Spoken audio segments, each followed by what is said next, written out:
Salut et bonsoir à tous, j'espère que vous vous portez très bien. Alors maintenant j'ai essayé d'augmenter encore ma fréquence au niveau des publications de mes vidéos pour vous permettre encore d'avancer très rapidement. Je vois qu'il y a des personnes qui s'intéressent beaucoup plus à ce que je fais. Donc pour ces personnes, effectivement, je vais augmenter la fréquence et augmenter encore beaucoup plus les qualités même de mes ressources pour les permettre de mieux profiter de mes séances, de mes vidéos que je publie sur cette chaîne. Alors aujourd'hui, sans plus tarder, nous allons voir l'ensemble des balises, des formulaires. Et pour ce faire, nous allons utiliser un exemple concret, c'est-à-dire on va faire une liste de contacts pour permettre au fait à nos membres de nous écrire, de nous laisser des messages lorsqu'ils souhaitent contacter l'entreprise. Donc sans plus tarder, on voit tout ceci sur mon écran.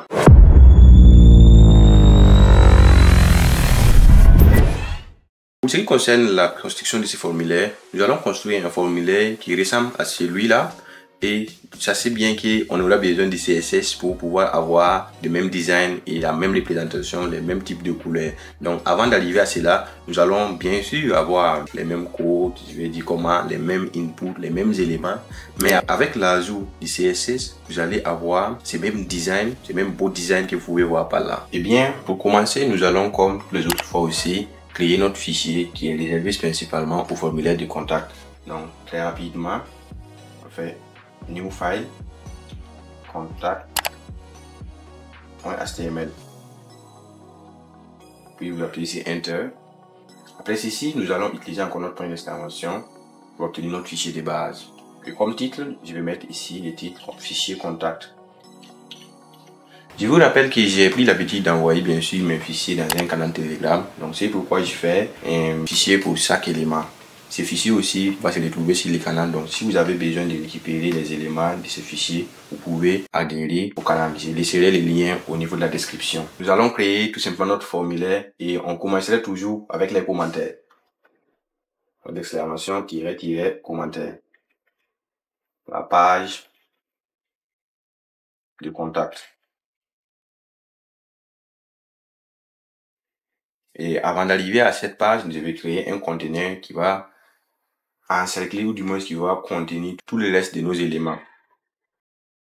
Donc, une nouvelle balise, une div, bien sûr. Et à l'intérieur de la div, nous allons maintenant ajouter le restant des éléments. Donc, avant d'arriver à faire la réflexion, focalisons-nous encore sur l'image. Lorsque vous regardez l'image que nous avions ici, vous verrez qu'on a un premier titre qui est là, contactez-moi. Nous avons aussi un titre qui est là, parlons du projet. Et après, nous avons encore, je suis intéressé de nouveaux défis et collaborations. N'hésitez pas à me contacter. Quand vous regardez la manière où ce cadre est exposé, on peut se dire qu'automatiquement, nous avons trois grands sous-parties. Nous avons le titre qui n'est pas à l'intérieur de ces éléments. Et après, nous avons encore une grande partie qui regroupe ces deux éléments, sur lesquels ils sont encore divisés en deux. On a la partie de la gauche et la partie droite. Donc, nous allons aussi créer nos divs en fonction de ceci. Donc, tout rapidement, on va mettre notre titre. On va le centrer en utilisant bien sûr les HTML. Donc, center. Et dans notre center, nous allons mettre un H1 pour avoir le titre. Contactez-moi. C'est bon, ça c'est déjà notre titre. Maintenant, nous allons créer les blocs généraux. Les blocs qui est là, contenant ces deux sous-blocs. J'espère que vous comprenez la logique. Donc, div. Et dans ces div, maintenant, on a combien de sous-blocs? Nous avons des sous-blocs. On va créer le premier sous-bloc. Je vais mettre des commentaires. Le premier sous-bloc. Et lui, ce sera une division. Je vais rien écrire à l'intérieur. Je vais créer encore la division du deuxième sous-bloc.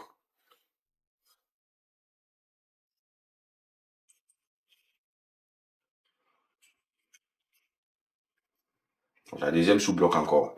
Donc, div. Et maintenant, vous pouvez voir que c'est très bien structuré. Nous pouvons mettre les éléments comme nous voulons. Et bien sûr, vous n'allez pas voir des différences sur l'HTML parce qu'il s'agit du squelette. Quand nous allons avoir les CSS, vous verrez qu'on peut dire les div qui est là, du premier sous-bloc, toi tu mets tes mains à gauche, les div qui est au niveau de la deuxième sous-bloc, toi tu vas te mettre à droite, ainsi de suite pour bien positionner nos éléments dans les différentes parties que nous souhaitons avoir sur notre page. Et voilà, on va exécuter, voir notre titre et après on va continuer avec tous les restants. Donc, Open Reply Server. Et voilà. Nous avons notre titre qui est là, contactez-moi. Nous allons maintenant par la suite ajouter tous les restants des éléments. Dans la première division, nous allons essayer encore de sous-diviser la première division pour mieux le comprendre aussi. Lorsque nous revenons sur notre site web qui est là, dans la première division, nous avons un titre. Et après ceci, nous avons un restant d'éléments qui sont là. Donc, nous allons continuer de faire cette création tout simplement. On n'a pas à se casser la tête, mais il peut y avoir encore d'autres dires. Donc là, je vais mettre un As3 et je copie le texte et venir coller tout simplement pour aller plus rapidement. Parlons de votre projet. Voilà. Et après, dans cette division que nous avons mis les titres, nous pouvons par la suite maintenant ajouter les textes et tous les autres éléments qui doivent s'y suivre. Donc, je suis toujours intéressé par de nouveaux défis. Et bien sûr, nous allons les copier. Nous venons ici. Nous allons ajouter encore un texte simple P, le paragraphe, et ils ajoutent les textes. En continuant encore, on verrait qu'on a des textes qui sont comme des listes, mais qui contiennent effectivement des icônes. Ça aussi, vous pouvez réfléchir à la notion de liste, voilà, pour pouvoir avoir, c'est-à-dire cette manière de poser les choses, y compris aussi au niveau des icônes. On continue. Les contacts. On va créer tout simplement des P pour enregistrer ceci. Donc, je vais mettre téléphone. Excusez-moi. Téléphone. Et je mets plus 226. 000000. C'est bon. Après, je vais aller avec break pour créer l'espacement. Et maintenant, encore un nouvel paragraphe qui va contenir l'email. Donc, contact @gmail.com. Qu'est-ce qu'on peut ajouter encore comme élément? Compréhensible, bien sûr, la localité. On y va. Encore, on va créer un espace BR. Puis, on va ajouter encore un nouvel paragraphe. Et je vais ici écrire localité. Et je vais mettre Tanguay. Bon, pour ceux qui connaissent Ouagadougou, c'est un quartier. Et bref, c'est bon. Vous pouvez voir que maintenant sur notre site web, les résultats d'affichage, nous avons ces éléments qui sont là avec les espacements aussi qui sont respectés. Et bien sûr, lorsque je vais ajouter le deuxième bloc qui va contenir bien sûr nos formulaires, vous verrez qu'ils sont positionnés comme la manière la plus simple de la CMS, c'est-à-dire du haut vers le bas. Et c'est les CSS qui permettent là de faire cette différence avec nos blocs. Donc, au niveau du deuxième bloc, on y vient. Dans le deuxième bloc, encore, là maintenant, je vais créer des divs, mais c'est pas obligatoire aussi de créer des divs. On peut utiliser aussi les spans. Si vous vous rappelez bien, les spans aussi peuvent être utilisés comme les divs à un certain moment donné.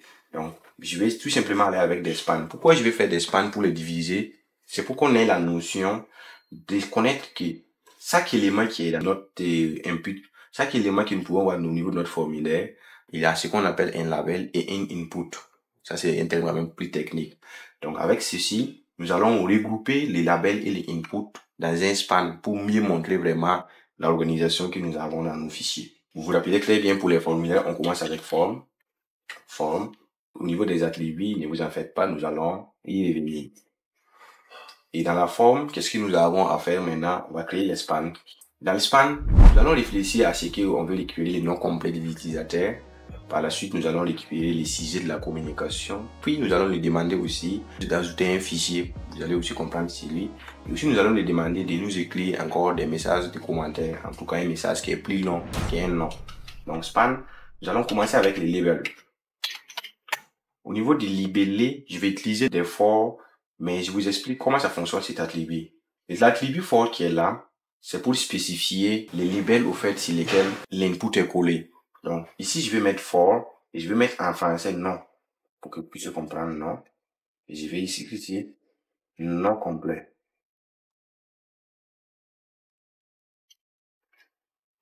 Puis après, je vais créer encore ce qu'on appelle input de type texte. Donc, input texte pour permettre à ce que l'utilisateur puisse mettre son nom.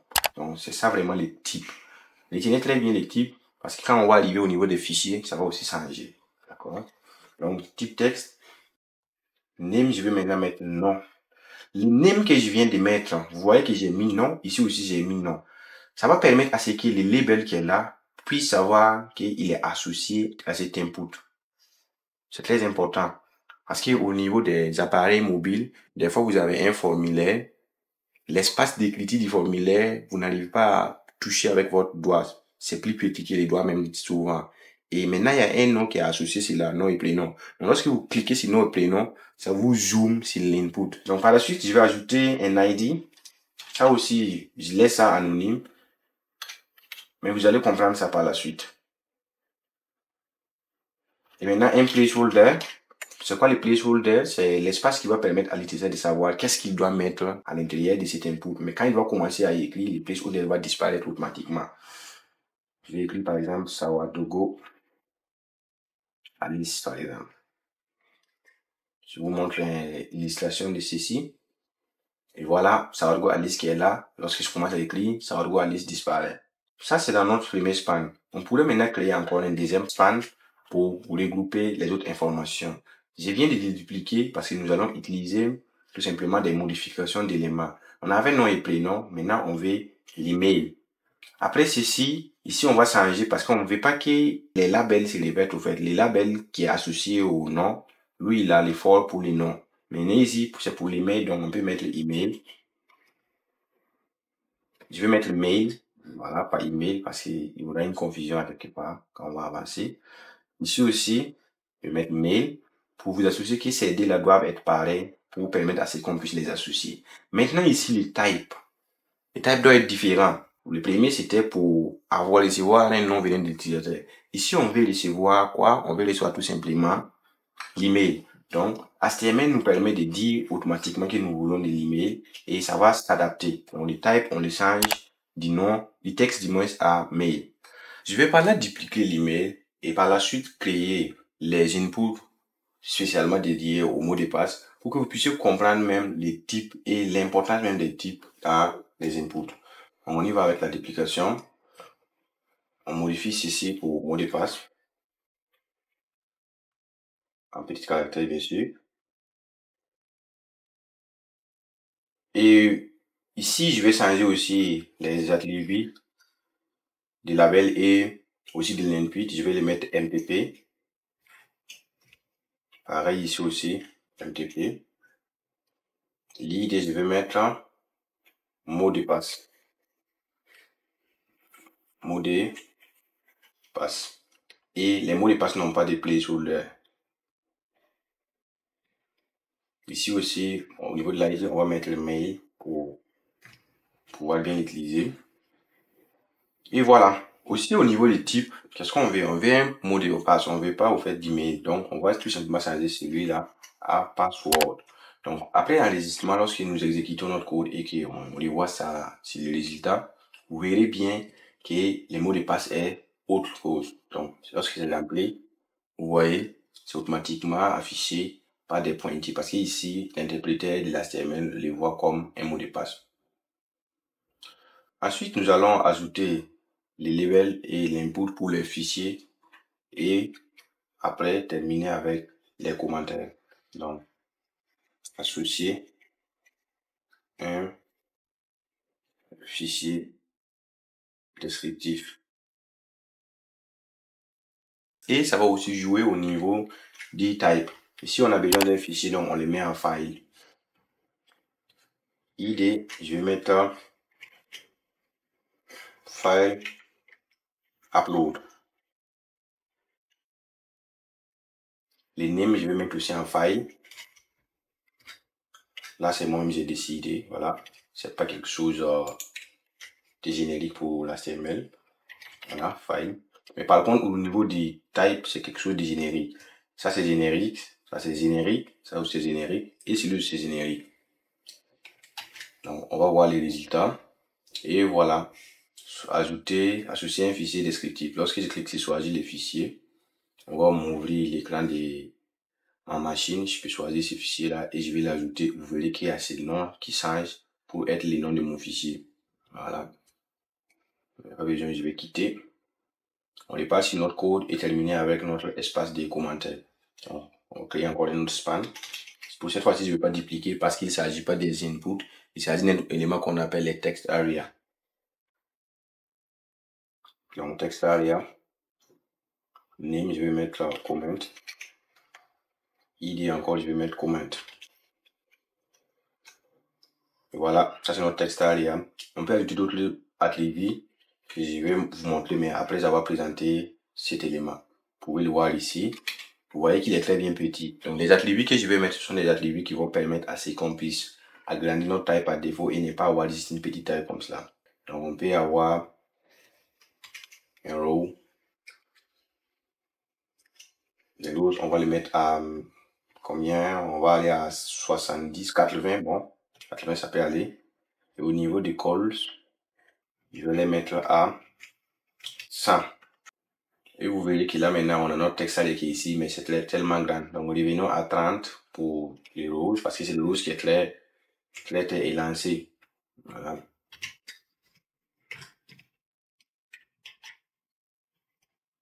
Et voilà. Voici notre espace qui est là.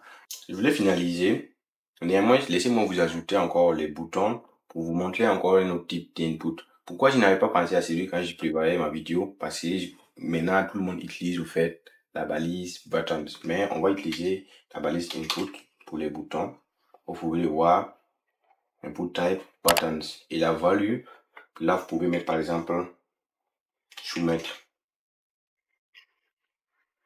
Et ça, lorsque vous réfléchissez à la page, vous verrez votre bouton qui est là en utilisant bien sûr la balise input. Donc la balise input, elle est très bien même si vous savez switcher entre les types.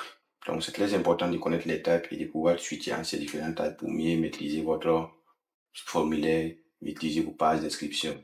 Les formulaires, c'est tellement important. On a les pages d'inscription, les pages de soumission, les pages de connexion. Nous utilisons tous des forms. Donc, maîtrisez-les et vous verrez bien que vous pouvez avoir la facilité à les manier. Ce serait tout pour aujourd'hui. Je pense quand même qu'on a eu la chance de vérifier beaucoup d'éléments. Dans mon canal Telegram, je vais prendre le temps de lister tous les types que vous pouvez avoir au niveau de l'HTML.